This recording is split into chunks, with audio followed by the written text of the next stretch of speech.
ইংরাজিতে একটা কথা আছে, গো উইথ দ্য ফ্লো। তোমাকে আলাদা করে ফ্লোতে চলার দরকার নেই, জীবন আসলেই ফ্লোতে চলে। লক্ষ্য করে দেখবে আমরা জীবনকে খুব কমই কন্ট্রোল করতে পারি, বরং জীবন আমাদেরকে কন্ট্রোল করে। খুব দৃঢ়প্রতিজ্ঞ হলেও জীবন কখনো প্ল্যান মাফিক চলে না, সে চলে তার নিয়ম আর পরিস্থিতি অনুসারে।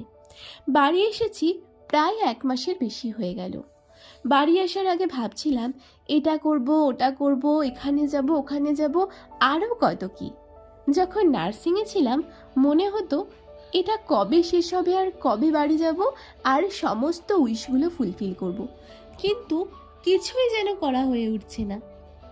আবার ভাবি এতদিনের পড়াশোনার প্রেশার, ওয়ার্ড ডিউটি, হেক্টিক লাইফের একটা কঠোর নিয়ম বাঁধা জীবন থেকে বেরিয়ে এসে এটুকু ল্যাদ খাওয়া তো বানতা হে না। তবে এবার মনে হচ্ছে একটু বেশিই ল্যাদ খেয়ে নিচ্ছি। সারা দিন ঘুমিয়ে ঘুমিয়েই কেটে যাচ্ছে।